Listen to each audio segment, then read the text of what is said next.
নমস্কার, S Bangla news online খবর সব দেখাবো আমরা।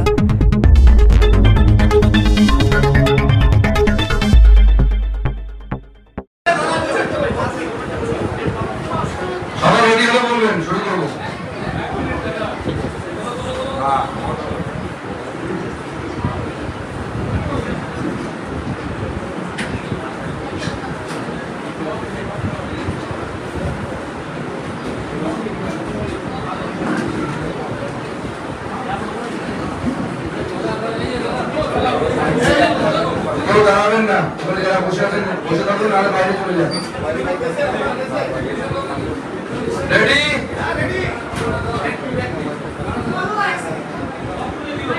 তোমরা কারা টিভি নেই?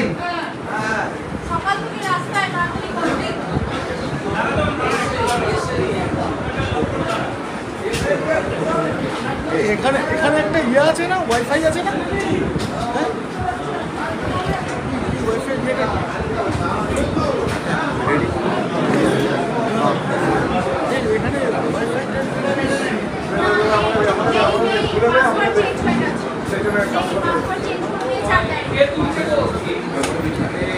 এখানে রেডি? তাড়াতাড়ি করো, তাড়াতাড়ি করো। পাস করাও না, চারটা পাস করাও, তাহলে সবাই মাথার মধ্যে পাস করে দিন।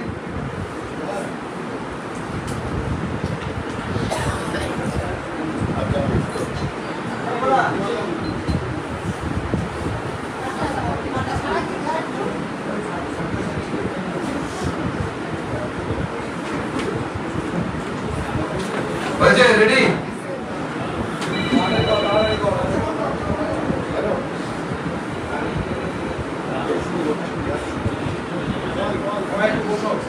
রেডি? নমস্কার। আজকে এই প্রেস বার্তা এক অদ্ভুত পরিস্থিতিতে আমাদেরকে করতে হচ্ছে, কারণ আপনারা জানেন আজ বঙ্গীয় ছাত্র সমাজের ডাকে যে নবান্ন অভিযান, নবান্ন ঘেরাও অভিযান এবং মুখ্যমন্ত্রীর পদত্যাগের দাবিতে, যাকে তারা পোশাকি ভাবে ইভেন্ট করেছে দফা এক, দাবি হয় মুখ্যমন্ত্রীর পদত্যাগ, সেই দাবিকে সামনে রেখে বঙ্গীয় ছাত্র সমাজের নবান্ন অভিযান এখনো চলছে, টিল নাও কন্টিনিউ। এই আন্দোলনে পুলিশ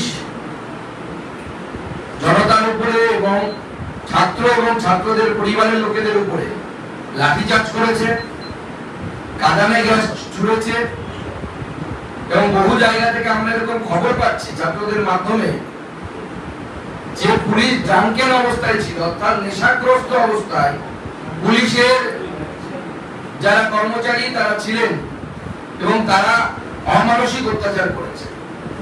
তাই আজকে আমি কোনো জবাব দিতে আসিনি, কয়েকটা প্রশ্ন করতে এসেছি মাননীয় মুখ্যমন্ত্রীকে এবং তার প্রশাসনকে, যে এই যে দিদির কোনো একজন দিদির ধর্ষণের বিচার চেয়ে কোনো ভাই যদি রাস্তায় নামে, সেটা কি কোনো অন্যায় কাজ করেছে? তারা কোন বোনের উপরে অত্যাচার হয়েছে, তার অত্যাচারীর শাস্তির দাবিতে যদি কোনো দাদা রাস্তায় নামে বা নবান্নতে গিয়ে মুখ্যমন্ত্রীকে বড় প্রশ্ন করে আগুন তোলে, মাননীয় মুখ্যমন্ত্রী আপনি ভুল করেছেন, আপনি আপনার পদ থেকে সরে যান, সেটা কি কোনো অন্যায় কাজ করেছে তারা?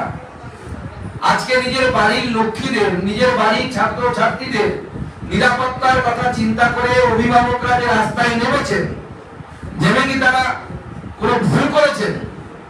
কেন পুলিশ নিরস্ত্র এবং শান্তিপূর্ণ মিছিলের উপরে কেন পুলিশ লাঠিচার্জ করলো? কেন কাঁদানে গ্যাস ছুড়লো? এমনকি বয়স্ক মানুষ, মহিলারা পর্যন্ত ছাড় পায়নি। পুলিশ অজুহাত হিসেবে হয়তো বললো যে পাথর ছুড়েছে, কোনো জায়গায় পাথর ছোড়ার ঘটনা পুলিশের লাঠিচার্জের আগে ঘটেনি। কেমিক্যাল মেশানো জল স্প্রে করা হয়েছে, এরকম অভিযোগ আমরা ছাত্রদের কাছ থেকে পাচ্ছি, যে জল কামান দেখেছে পুলিশ। ছাত্রদের, নিরীহ ছাত্রদের একটি আন্দোলন, সেই আন্দোলনে পুলিশ কেমিক্যাল মেশানো জল স্প্রে করছে। এটা কি ধরনের আচরণ? আমাদের এই ছাত্র সমাজে বেকার যুবক যুবতী যারা, তারা কি বাংলায় জন্ম নিয়ে তারা কি কোনো ভুল করেছেন? যে চাকরি বিক্রি করেছে তৃণমূল কংগ্রেস, তোলাবাজি করে বাংলার মানুষকে সর্বস্বার্থ করেছে, শিক্ষামন্ত্রী জেলে প্রাক্তন, বিভিন্ন কেন্দ্রের টাকা চুরি করেছে, এমনকি ভোটাধিকার পর্যন্ত কেড়ে নিয়েছে। মানুষের গণতন্ত্র নেই এখানে। তার বিরুদ্ধে যখন আমাদের ছাত্র সমাজ যখন নামছে, বাংলার ছাত্র সমাজ যখন নামছে, তখন সেই বাংলার ছাত্র সমাজকে মাননীয় মুখ্যমন্ত্রী রক্ত স্নান করাতে চাইছে। মাননীয় মুখ্যমন্ত্রী আর বারবার আঘাত এনেছে। আমি শুনলাম এই দমদমের কাছে একটি মেয়ের নাকি ট্রাঙ্কের অবস্থায় পুলিশ লাঠিচার্জ করে যখন মাথায় বাড়ি দিয়েছে। এখনই খবর পেলাম আমি, অবাক হয়ে গেলাম যে কিভাবে আমরা পুলিশের আচরণ দেখতে পাচ্ছি, যে আচরণগুলো মানুষ কোনোভাবে মেনে নিতে পারছে না। এবং যে মুখ্যমন্ত্রীকে এত দমন পীড়ন করে ক্ষমতায় টিকে থাকতে হচ্ছে, সেই মুখ্যমন্ত্রীর কি ক্ষমতায় থাকার কোনো প্রয়োজন আছে কি? আমার তো মনে হয় না সেই মুখ্যমন্ত্রী ক্ষমতায় টিকে থাকার কোনো অধিকার আছে। তাই বাংলার মানুষকে জবাব দেওয়ার সময় এসেছে এবং এই জবাব দিতে হবে। আজকে বাংলার গণতন্ত্র, স্বাধীনতা এবং সুরক্ষা সমস্ত কিছু বিপন্ন। সেই জন্য এই আন্দোলন বিজেপির আন্দোলন, রাম বাম কোন আন্দোলন না। মাননীয় মুখ্যমন্ত্রী দেয়াল লিখন করতে পারছেন না।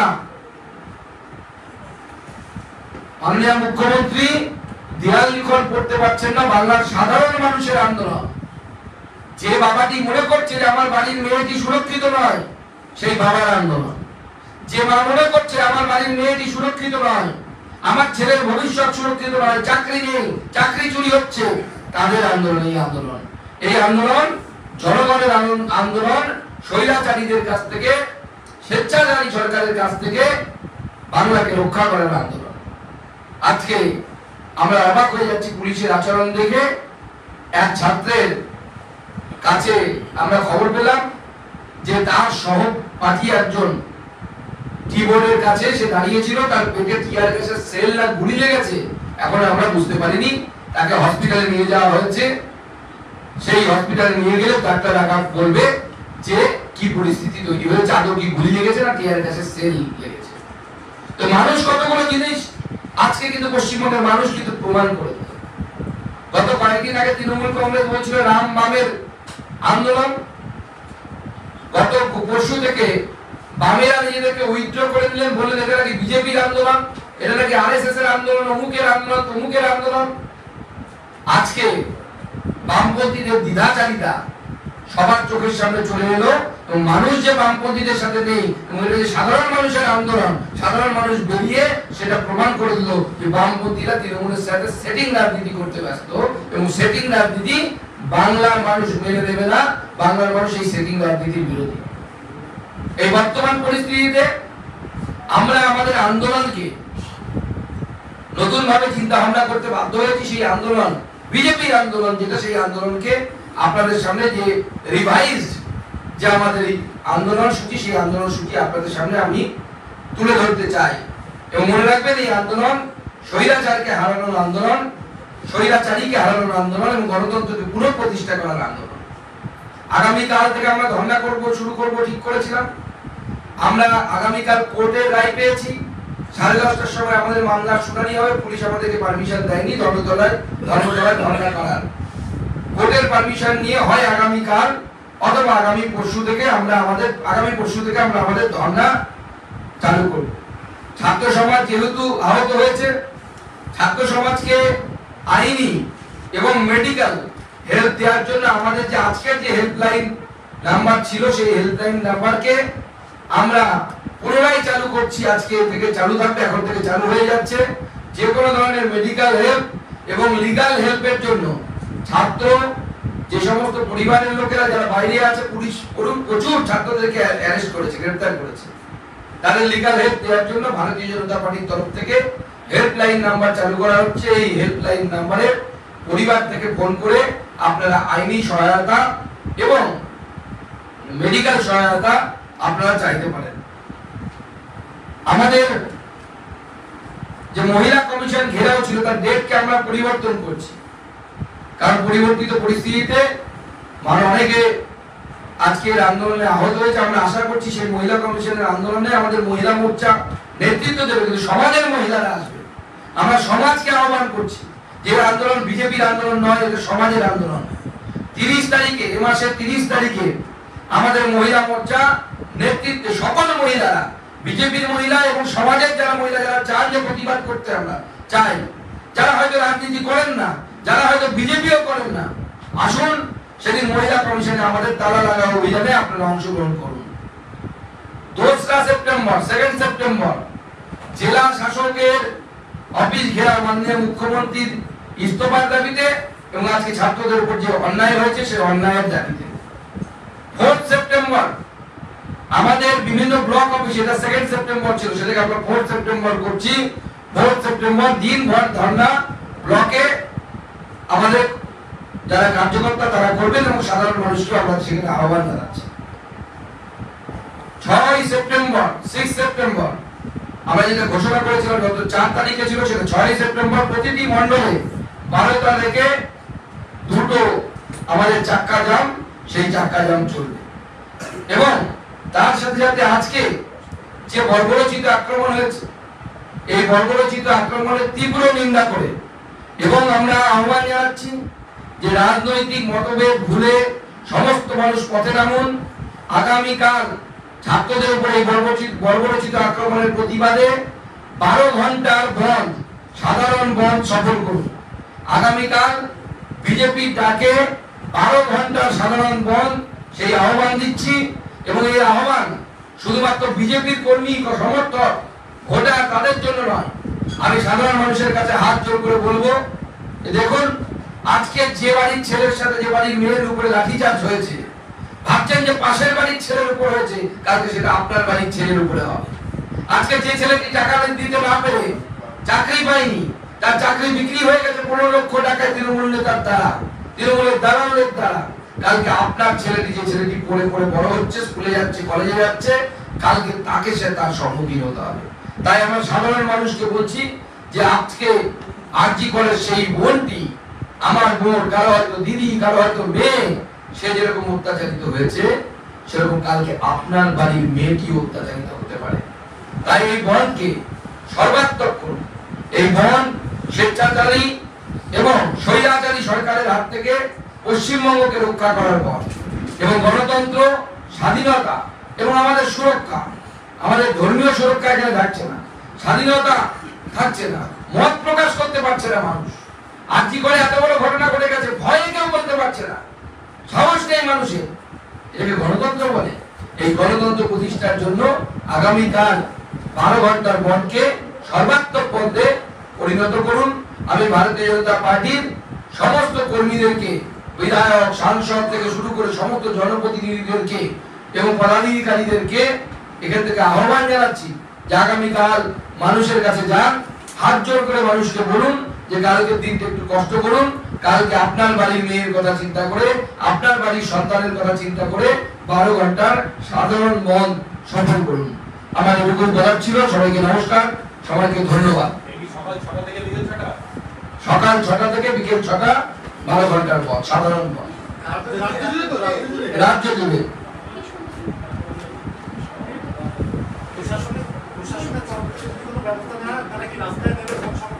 আমরা সাধারণ মানুষকে আহ্বান জানাচ্ছি রাস্তায় নেমে মত সফল করার জন্য। কারণ আজকের যে আন্দোলন হয়েছে এটা শুধু কোন একটা পন্থা, কোন একটা মত, কোন একটা রাজনৈতিক দল তাদের আন্দোলন নয়, তাদের আহ্বান নয়।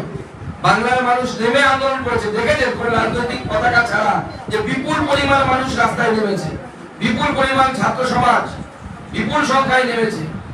আমার তো মনে করতে পারছি না বাংলায় এর আগে এইভাবে রাজনৈতিক ব্যানারে এত সংখ্যক ছাত্র ছাত্রী, তাদের পরিবারের লোকেরা কেউ কোন রাস্তায় নেমেছে। অভূতপূর্ব এক দৃশ্য আজকে আমরা দেখেছি, সেই দৃশ্য প্রতিবাদের ভাষার দৃশ্য।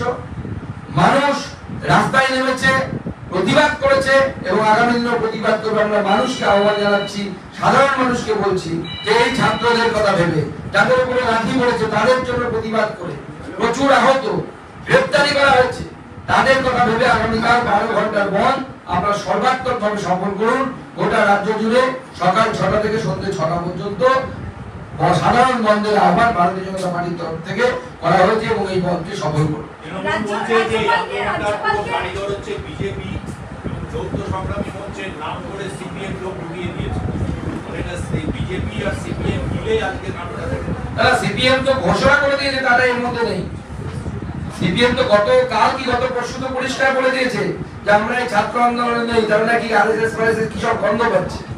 এত গন্ধ কোথায় পায় ওটা বুঝতে পারি না। যে পচা দুর্গন্ধটা বেরোচ্ছে নবান্ন থেকে সেই গন্ধটা পাচ্ছে না। সেটিং ফিশ ফ্রাইয়ের গন্ধে সেই গন্ধ ঢাকা পড়ে যাচ্ছে। শুধু ফিশ ফ্রাইয়ের গন্ধ তারা পাচ্ছে, মহা করছে। বামরা হচ্ছে তৃণমূলের এপিট আর ওপিট।